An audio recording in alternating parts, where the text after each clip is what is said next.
I Artinya see. jangan sampai ini lulusan banyak gitu ya, tapi justru nggak bekerja. Jadi kita kehilangan potensi ya, kita kehilangan nilai ekonomi yang besar ketika kita sekarang sedang mengalami bonus demografi.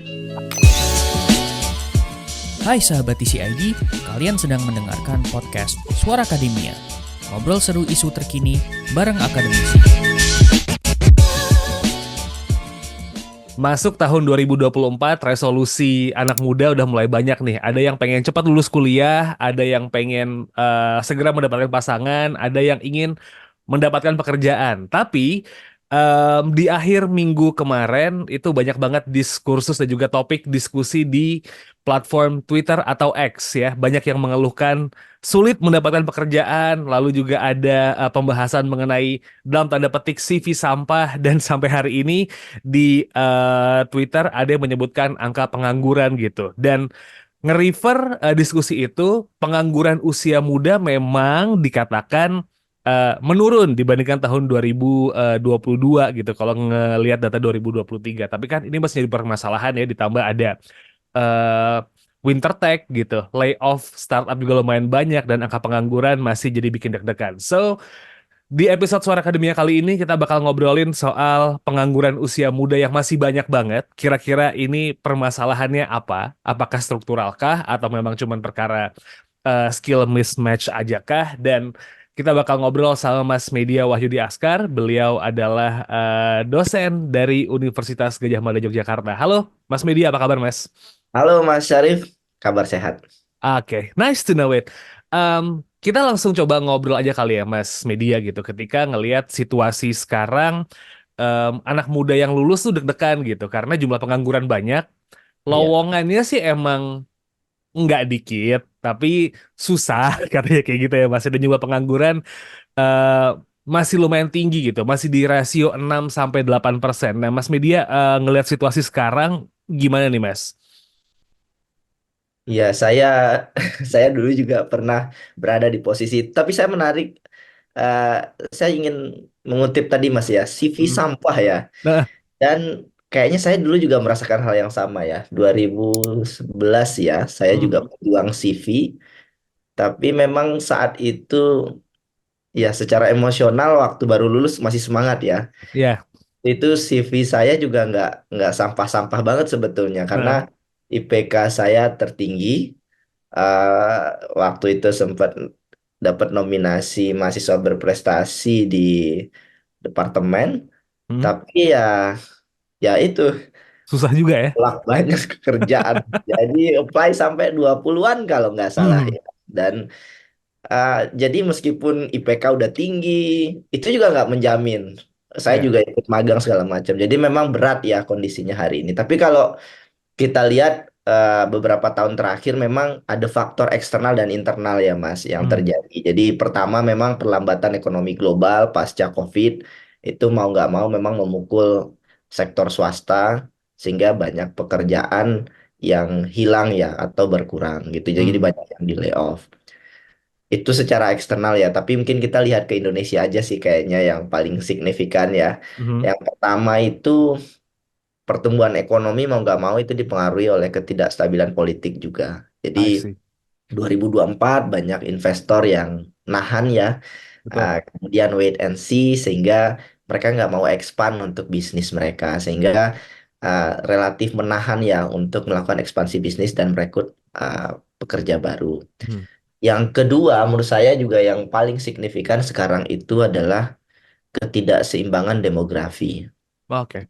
Ada peningkatan jumlah lulusan perguruan tinggi. Kita lihat banyak sekali lulusan S1 ya sekarang di Ya. mana-mana gitu ya. Tetapi memang tidak diimbangi dengan pertumbuhan industri yang dapat menyerap lapangan kerja. Jadi industri manufaktur itu Mas khususnya ya yang terus melambat. Sekarang proporsi manufaktur itu tinggal 18%. Hmm. Padahal sektor manufaktur itulah yang seharusnya menyerap para pekerja skill, khususnya mereka yang lulusan perguruan tinggi. Jadi mau nggak mau sekarang mahasiswa S1 itu bertarung, Mas. Oke. Bertarung mencari kerja, bukan membuka lapangan pekerjaan baru. Karena memang kondisi struktur ekonomi kita, industri manufakturnya menurun. Di sisi lain ada faktor yang juga menjadi opportunity sebetulnya ekonomi digital ya Mas. Kita lihat Ya, banyak anak muda masuk ke ekonomi digital, tetapi memang pertanyaannya apakah ekonomi digital sekarang itu adalah ekonomi digital yang ideal atau sustain? mhm, Nah, kenyataannya banyak bisnis di ekonomi digital itu lebih kepada bisnis jasa ya, atau reseller misalkan, yang juga nilai tambahnya tidak begitu signifikan. Begitu. Jadi ini juga jadi problem. Ada banyak problem lainnya, Mas, ya, kayak ketidakpastian investasi. Misalkan mhm. di debat capres kemarin itu Ya, hilirisasi ya, betul. semuanya hilirisasi. Padahal sebetulnya hilirisasi itu juga belum tentu membuka lapangan kerja yang luas. Apalagi ada isu tenaga kerja asing yang justru dipekerjakan. I see. Ya gitu ya Mas kira-kira. Cuman kalau dari segi teknologi juga kita lihat ada shifting ya selama 1 dekade terakhir, uh, di mana mesin itu menggantikan pekerjaan yang selama ini dilakukan manual gitu ya.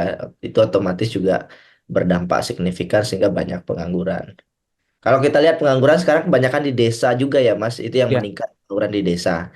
Jadi ada cerita yang menarik juga belakangan saya dengar misalkan sawah tergadai oleh orang tuanya untuk bayarin anaknya sekolah, betul. tapi ketika anaknya udah lulus, itu juga sawahnya nggak balik modal.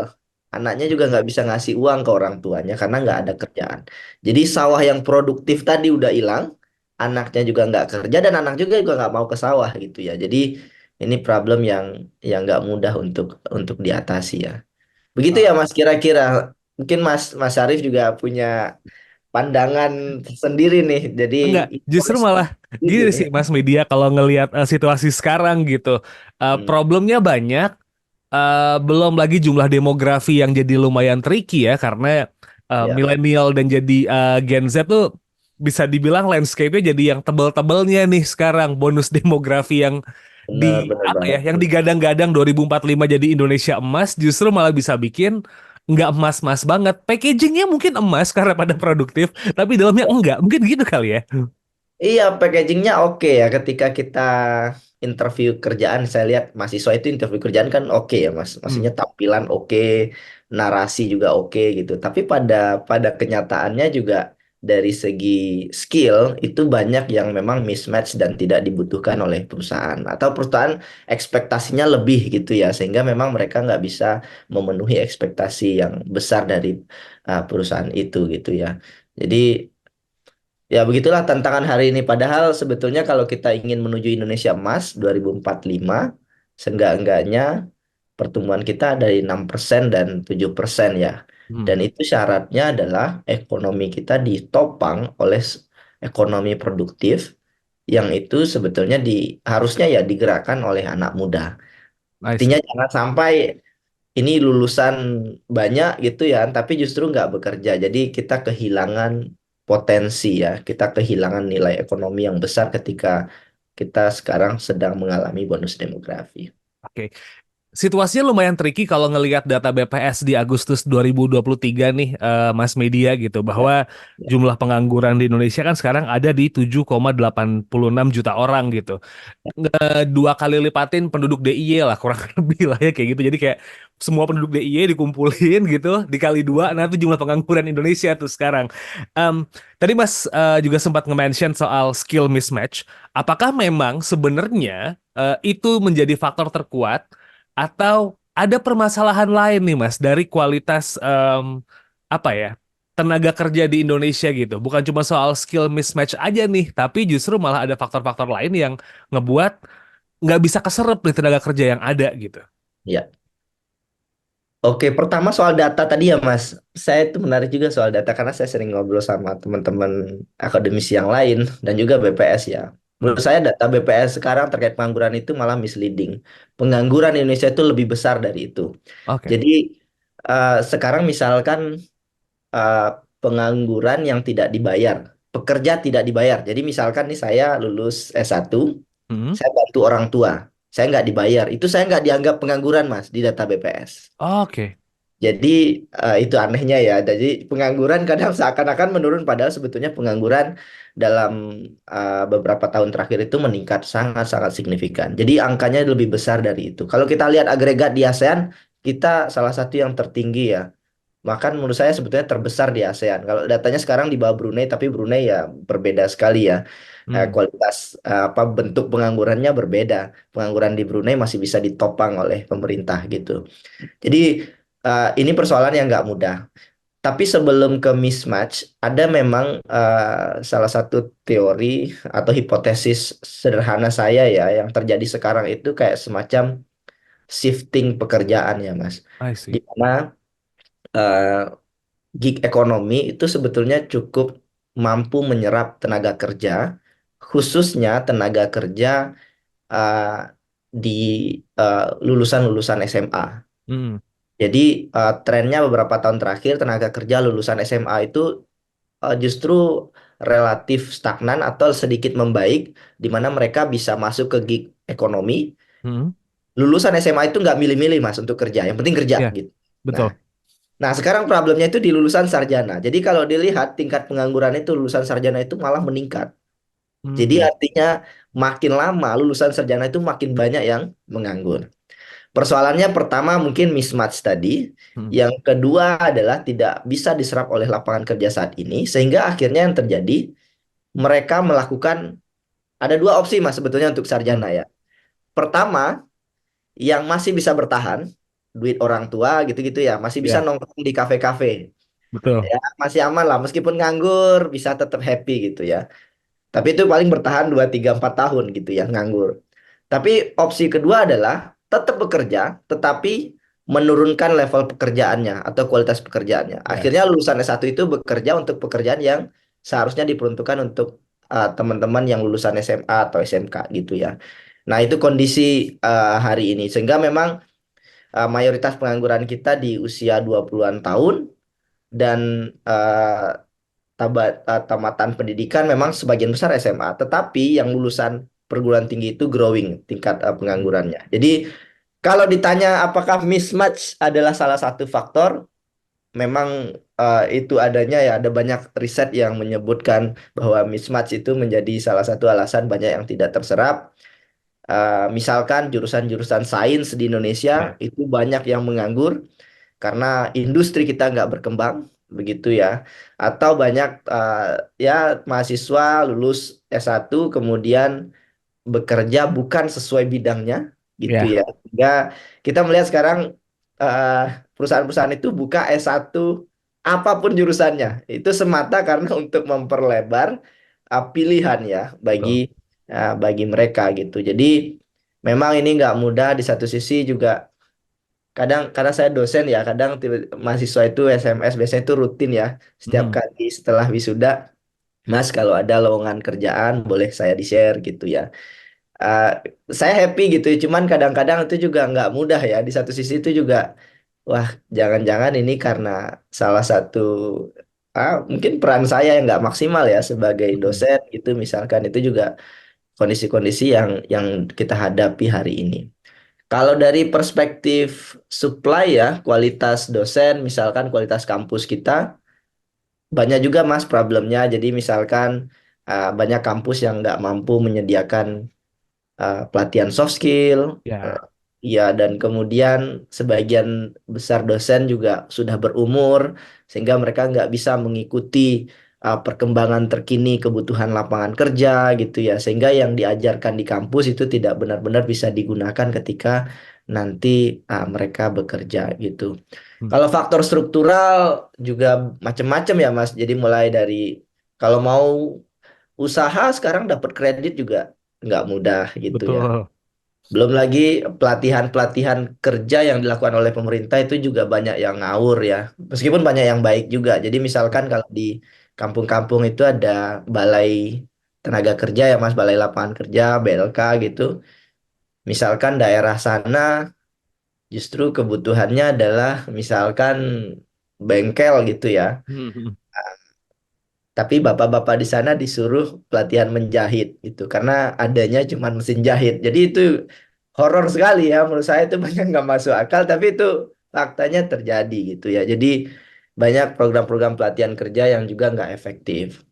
Di level nasional juga diusulkan oleh orang-orang pinter ya sebetulnya itu Ya. Prakerja itu adalah salah satu program pelatihan kerja terburuk menurut saya ya dengan data-data yang saya identifikasi dampaknya dan saya berharap ada evaluasi menyeluruh bahwa kartu prakerja jelas sangat-sangat tidak efektif sebetulnya. Ada banyak cara lain untuk melakukan pelatihan ya dengan menggunakan teknologi digital. Saya mungkin karena waktu terbatas saya cuman analogikan sederhana aja. Ketimbang apply kartu prakerja gitu ya, mending daftar di Hmm. universitas terbuka. Satu semester Oke. itu 2 juta. Bukan saya nggak dari universitas terbuka ya, tapi Hmm. UT itu menyediakan banyak sekali platform digital. Hanya dengan 2 juta satu semester itu sudah dapat semua menu ya, semua akses pelatihan dalam bentuk platform digital. Jadi ya begitulah Mas kira-kira kondisi struktural ya. Kalau kartu prakerja Nah, ya begitulah sekarang kayak banyak platform berlomba-lomba menjadi ini penyedia iya, fasilitator intinya ya. So, itu basically aneh gini nih, artinya aneh Mas Media, em, pemerintah yang dalam tanda petik gitu ya, belum sukses membuat program pengembangan SDM yang baik, ditambah kebutuhan industri yang makin ke sini geser, dan nggak enak sih nyebut kegagalan ya. Banyak juga mungkin kampus yang belum mengikuti tren juga. Ini muaranya justru malah bikin permasalahan sosial tentang pengangguran ini jauh lebih masif ya. ke depannya dan jadi ancaman buat tahun-tahun berikutnya nih karena anak muda kuliah makin banyak gitu, lulusan SMA yang nggak mau kuliah juga makin banyak. Gitu. Jadi akhirnya ini muaranya dong sebenarnya atau gimana nih? Iya, yang kita takutkan tentu yang pertama adalah dampaknya terhadap kemiskinan dan ketimpangan ya. Ya, Jadi ketika menganggur, otomatis kita kehilangan kesempatan. Kalau usia udah 30 40 wah itu udah berat gitu ya untuk ya, nyari kerjaan 40-an tahun. Sehingga otomatis akan berdampak pada kualitas hidup, banyak kejahatan, dan seterusnya. Ketimpangan juga meningkat. Jadi ini problem-problem yang memang mau nggak mau harus diatasi oleh pemerintah. Memang kayak kompetisi mencari kerja itu kayak ya pertarungan mencari makanan di tengah hutan ya betul. Mas. Mengerikan sekali. Dan saya harus jujur katakan, mereka yang bisa menjadi pemenang itu adalah mereka yang well prepared dan mereka yang memang punya dukungan apa ya, dukungan support system yang kuat. Jadi Mhm. mulai dari motivasi orang tua, kemudian secara finansial juga gitu. Jadi sebagian bahkan dapat kerjaan itu begini, Mas. Kalau orang tuanya kaya, Ya. anaknya nyari kerja, itu anaknya bisa bermanuver, Mas. Maksud saya adalah gajinya 3 4 juta, dia terima. Mhm. Jadi itu juga menarik. Nah, 3 4 juta dia kerja 3 tahun, itu growing dia. Karena secara ekonomi dia nggak khawatir, karirnya juga growing. Nah, tapi ada juga teman-teman mahasiswa yang lain, saya nggak mau kalau gajinya 3 juta, 4 juta. Mending saya nganggur dulu, saya nunggu yang 8 juta. Nah, ini juga problem. Ya. Jadi ada banyak hal ya yang kalau dibahas bakalan panjang banget gitu. Tapi memang yang pertama menurut saya adalah kalau dalam perspektif pemerintah ya, mereka yang dibutuhkan oleh dunia swasta sekarang adalah support ya, Mhm. dukungan bagi dunia swasta sehingga dunia swasta itu bisa mendapatkan input pekerja yang berkualitas gitu. Jadi kalau dari survei uh, ketenaga kerjaan ya Mas, apa yang dibutuhkan oleh swasta dan apa problemnya sekarang dengan tenaga kerja di Indonesia, itu problemnya bukan kayak skill IT gitu-gitu ya Mas. Problemnya yang Ya. pertama itu eh, etik kerja, etos Ya. kerja. Jadi Itu ini masalah susah sih itu emang. etos kerja ini susah banget, makanya banyak perusahaan yang pindah ke Vietnam gitu. Yang kedua setelah etos kerja itu kemampuan berbahasa, Oke.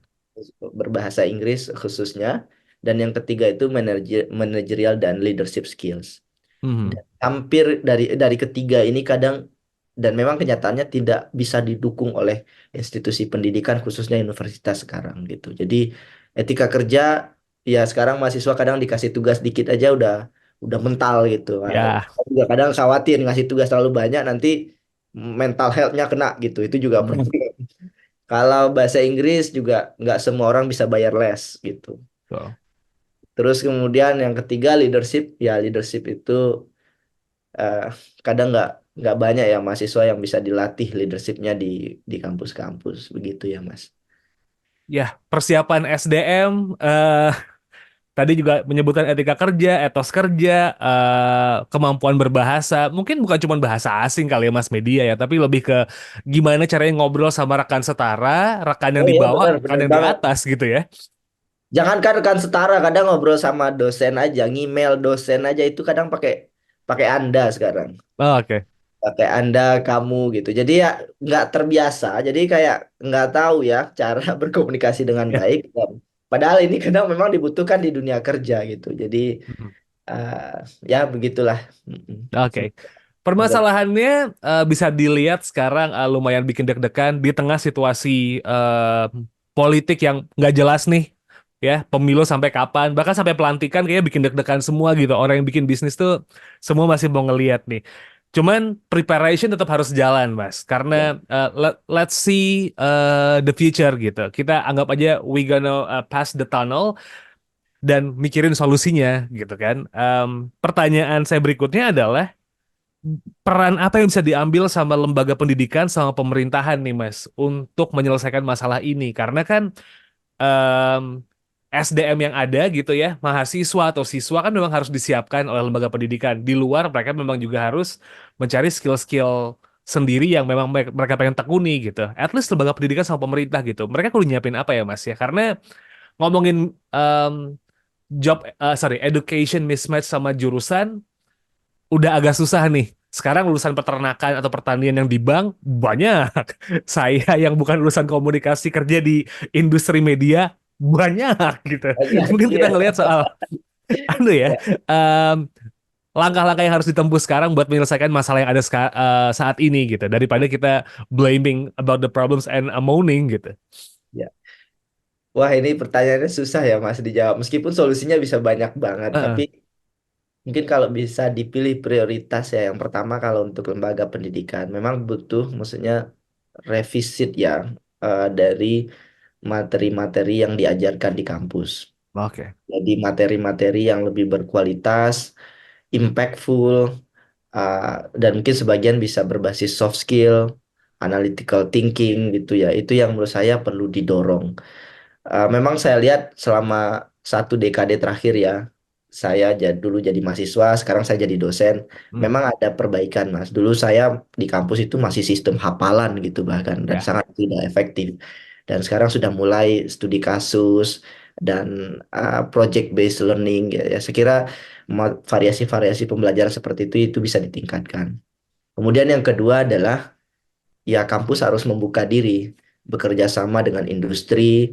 Saya belajar misalkan dari Inggris, misalkan mereka kayak punya model pentahelix di mana industri itu bisa bertemu dengan universitas dan pemerintah dan mereka bisa berkolaborasi bersama, termasuk untuk penyaluran apa namanya penciptaan lapangan kerja baru. Jadi ini mungkin bisa dimulai. Cuman memang untuk kampus sendiri itu juga nggak mudah ya. Sebagian besar kampus di Indonesia adalah kampus negeri, ditopang oleh dana pemerintah, dan sebagian kampus negeri itu juga terseok-seok untuk menggaji dosennya. Ya. Nah, sekarang saya belak-belakan aja S3 itu kalau sekarang bekerja di kampus itu sesuai dengan standar aturan pemerintah itu gajinya sekitar 3 juta. Mhm. S3 menjadi dosen dan lulusan S1 itu bisa mendapatkan gaji di Jakarta aja UMR bisa sampai 4 juta ya. Ya, Jadi Partiman. itu mau nggak mau itu berdampak sekali dengan kualitas pendidikan Indonesia. Jadi kalau kualitas dosennya tidak baik, ya kita akan memiliki kualitas mahasiswa juga yang tidak optimal begitu. Itu pertama kalau dari lembaga pendidikan. Kalau dari lembaga pemerintah ya, saya kira di balik semua program-program yang ada hari ini, anak muda menurut saya sekarang itu butuh role model ya Mas. Mhm. Role model yang tidak hanya ditampilkan oleh presiden, tapi juga menteri, bupati, gubernur, dan tokoh-tokoh publik gitu ya. Sehingga mereka bisa melihat standar etos kerja hari ini tuh seperti apa gitu. Oke. Jadi mereka tidak tergamang gitu ya. Karena sekarang misalkan anak muda mau cari kerja, nanya ke orang tua juga nggak bisa ngasih jawaban Mas, karena orang Ya, tua juga generasinya berbeda. Nanya ke teman-temannya juga nganggur gitu. betul. Nanya ke dosen, dosennya nggak bales WA misalkan ya. Ya, Siapa yang mereka bisa tanya gitu. Jadi nanya ke pemerintah sekarang gimana? BLK, Dinas Tenaga Kerja juga sibuk di kantor, rapat-rapat di gedung-gedung gitu ya. Mereka juga nggak pernah berdialog dengan para pencari kerja. Jadi saya kira di luar banyak program pemerintah saat ini anak muda kayak butuh role model ya menurut saya, sehingga mereka punya pandangan ke depan apa yang harus dilakukan oleh anak muda, kenapa mereka harus berjuang, kenapa mereka harus ya setidaknya mendobrak kondisi hari ini gitu. I see. Nah, itu Mas barangkali ya di samping mungkin evaluasi program-program pemerintah khususnya kartu prakerja ya. Jadi saya nggak memihak secara eh ini ya ke presiden manapun kan sekarang ada 3 calon presiden Hmm, ya. Tapi saya berharap sekali kartu prakerja itu dievaluasi. I Ah, see. begitu ya Mas kira-kira di luar program kerja yang lain mulai ada banyak banget Mas sebetulnya pemerintah gagasannya tapi mudah-mudahan bisa terus optimal dan efektif gitu. Oke. Eh, Pengetahuan dari calon pekerja dan juga orang-orang yang sekarang mungkin lagi mencari pekerjaan tentang ekonomi gig, Mas, mungkin juga perlu dipelajari kah? Karena kan kayaknya banyak yang sekarang situasinya layoff lagi banyak nih, gitu. Orang mencoba mencari penghidupan yang lebih layak dan beralih menjadi freelancer dalam tanda petik gitu kan. Em, Mau coba jadi content creator lah atau mungkin menjajarkan jasanya di situs-situs freelance gitu atau pengen jadi content creator. Pemahaman soal ekonomi gig itu juga perlu dipelajari kah buat pekerja sendiri, Mas? Sebetulnya kalau ngelihat dari perspektif ekonomi memang proses pasar bekerja ya. Jadi artinya ketika COVID terjadi booming di ekonomi digital, serapan tenaga kerja di sektor digital kan banyak ya. Kemudian setelah COVID, orang beralih lagi ke transaksi konvensional, uh, kemudian ekonomi digital sedikit menurun pasca COVID sehingga banyak yang di layoff gitu. Jadi memang ini juga yang harus disikapi oleh anak muda ya, khususnya yang ingin masuk ke sektor ekonomi digital.